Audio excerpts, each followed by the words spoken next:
ჩვენ გვინდა შემოგთავაზოთ თმის ჩვენი საწინააღმდეგო პროცედურა გამაჯანსაღებელი ეფექტით და ნამდვილად დაინტერესდებით, გვაქვს საკმაოდ კარგი შედეგები და გვყავს ძალიან ბევრი კმაყოფილი მომხმარებელი. სულ დაგჭირდება 3 პროდუქტი, ეს არის ჩვენი თმის საწინააღმდეგო მშრალი შამპუნი, რომელიც არის საკმაოდ მოთხოვნადი, ეს არის ნიღაბი და ეს არის როზმარინის ზეთი, რომელიც თმის ამოსვლას და გაჯანსაღებას უწყობს ხელს. მაშასე დავიწყეთ პროცედურა და დაგჭირდება 3-დან 5 ჩაის კოვზამდე ნიღაბი, გააჩნიათ მისი გრძეს, უნდა დავამატოთ თბილი წყალი და 3-4 წვეთი როზმარინის ზეთი.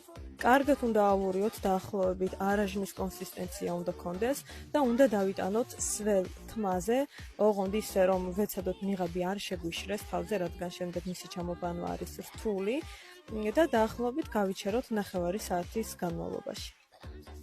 უნდა გითხრათ ისიც, რომ აღნიშნული ნიღბის გამოყენება შეგიძლიათ კვირაში 3-4 ჯერ და არანაირი უკუჩვენება არ გააჩნია, არის საკმაოდ მოთხოვნადი და ეფექტური პროცედურა.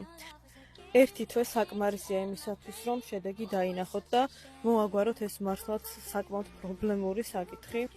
ნიღაბის წასმის შემდეგ უნდა შევფუთოთ თმა დაახლოებით 30 წუთის განმავლობაში და შემდეგ უნდა ჩამოვიბანოთ Greenway-ის თმის საწინააღმდეგო შამპუნით. ეს არის მამაკაცის შამპუნი, თუმცა ვინაიდან პრობლემა არის ერთი ქალისთვისაც და